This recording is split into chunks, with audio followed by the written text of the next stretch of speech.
Well, everyone, as most of you guys know, Apple went ahead and announced the new iPhone 12s, and what better time to talk about a super old iPhone that came out in 2013 that nobody even cares about than right now. So let's go ahead and talk about the iPhone 5S and see how it holds up in the later part of 2020. Now, I did make a somewhat, mid-2020 review of this thing, and I've also made like 5 other videos on this thing this year too, which is pretty impressive. And there's some good news with the 5S, there's some bad news with the 5S, and I can definitely tell you the iPhone 5S is one of the coolest iPhones that ever came out, one of my favorite designed iPhones. And this is actually, well, not really because the SE came out after this, but if you think about it, the new iPhones kind of recycled this design a little bit because of the flat sides, but we'll get into all that in a second. This thing, as I said before, is 7 years old, which is so crazy to think. The fact that this thing is, this old and still functioning and everything is really insane to me. And I said this before in my iPhone 6 video, like some people watching this may actually have kids that are younger than this phone, which is insane. And the fact that this phone was still kind of supported this year is pretty insane. Now on the front, we have that 4-inch panel that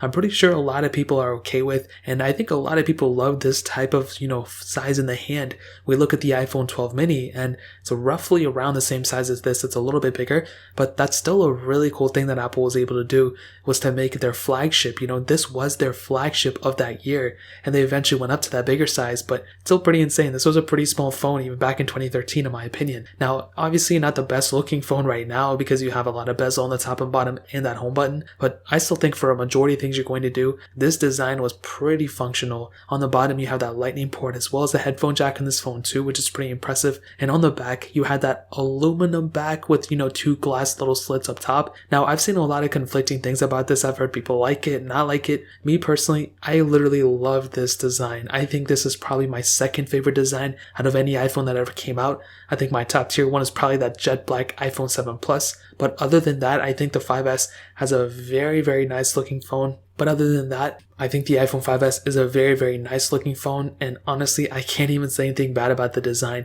Now, obviously, I would not want to use this phone because of the design right now, because I like a bigger display and all that, but at that time and even many years later, it's still kind of relevant, which is pretty interesting.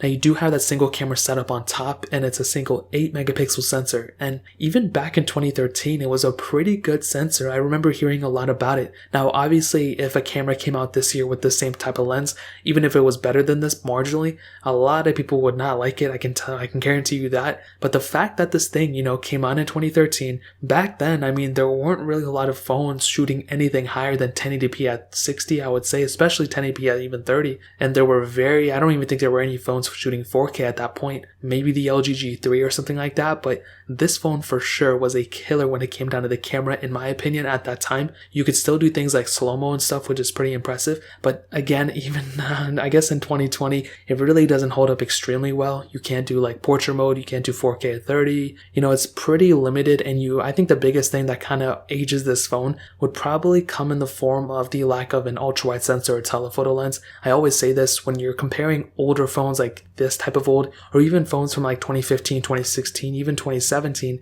a lot, some of those phones don't really have multiple sensors. And when you look at a phone like the Galaxy S20 or the iPhone 12 Pros or the LG G8s or whatever the new one is, I don't even know, the OnePlus 8s especially, the OnePlus 8T, those phones have a ton of camera sensors on them. And it may not mean, the more sensors the better the camera is, but sometimes, you have more capability and more features on those specific lenses. So I'm not really trying to say the 5S is a bad camera or a good camera. I think everyone knows what it's capable of. It's not a secret. But I'm still surprised this phone even turns on, this long, this amount of time later. So for sure, I like this camera. I think it's okay. On the front, you have a 1.2 megapixel sensor and you can do 720p videos on it. Other than that, you're pretty limited to what you can do, but I still feel like you can probably do a lot with this specific phone. So I wouldn't hate on it too much. It still has some capability, but at the end of the day, it is what it is. So in terms of the camera setup, that pretty much covers it up. It's pretty much what we expected. But software is one of the most important things on a phone. And this thing started off with iOS 7. Now, iOS 7 was a software that I think everybody, it's probably one of the most famous versions of iOS, because going from iOS 6 to 7 was that new UI change. And between iOS 7 and now, that's pretty much like not a lot has changed except with iOS 14, and a lot of things have changed UI wise. But the iOS 7 update was a pretty big one and one of the biggest updates in terms of the design that we've seen on iOS. And this thing was still supported up until this year. this thing was getting updates from iOS 7 up until iOS 14.8 or whatever it is, iOS 14.4.8 or something. So think about that. That was a massive amount of time that this device was supported for. And when you look at all these other devices out there, how many phones can say that they got updates for those many years? That is an insane amount of time. I'm not trying to say this phone is a perfect phone or anything like that, but the fact that it was supported for that long is extremely insane to me, and I have to give Apple a lot of credit for that. It may not be the best performing phone, it may not be the best used phone or anything like that, but the fact that it was still relevant, like Apple actually had to pay, their people to keep supporting this phone and keep making software for it. Like, it's the craziest thought ever, and the fact that this phone was supported for that long is seriously super impressive to me. So for sure, at the end of the day, software wise, even though I don't think it's getting any more updates, it's still super impressive what Apple was able to do at this time. So software wise, I think that's pretty much how it is in the later part of 2020. Now performance wise, this thing has that Apple A7 chip inside of it, dual core CPU, and every single model of the iPhone 5S had 1 gig of RAM. Now 7 years later, we're starting to get iPhones with 6 gigs of RAM, so it's definitely improving, and I really do like that. When you look at a lot of other phones in the market, I mean, they have like 12 gigs of RAM and sometimes more. But, on an iPhone, even having 2 gigs of RAM is extremely decent. And with an iPhone 5S with this 1 gig of RAM, it is surprisingly smooth. And I think from any 2013 device out there, the iPhone 5S is probably the smoothest performing device 7 years later. I think it's the best perform. Even when you look at the iPhone 6, it's like almost the same exact thing as that. And I just made a video not too long ago still saying like the 5S is still surprisingly great. And I think it's amazing that this phone still turns on and it still does all that. But even on top of that, it can still handle a lot of games. A lot of games are still supported with this device. One of the biggest problems that I have when I go and use and review an older phone is that sometimes the apps aren't supported, or I can't even install certain APK files because I need to downgrade to a certain version or upgrade to a certain software, and it's just a pain. But on the iOS side, iOS 11 is still supported, iOS 12 is still supported with a lot of updates, and I really do like how this phone is still supported for that duration of time. So for sure, when it comes down to it, the performance factor is extremely decent in my opinion. Definitely not the best performing phone, I think everyone knows that, but for a majority of things that you're going to do with it, it's surprisingly decent for sure. So in terms of the performance, that really pretty much covers it up. Now ending it off with the battery life, this thing has that 1560 milliamp hour battery. Now definitely not the best battery life out there. I don't think anybody's saying that, but it's actually not really that bad. I would say, for standby time, I want to say huge preface, this battery life on this phone is pretty bad, I'm not going to lie, but for a 7-year-old device, I don't think it's really horrible. And I would even probably say the same thing with like the Galaxy S4 that I think came out the same year, and a couple other phones as well. It's pretty surprising with these phones in 2013.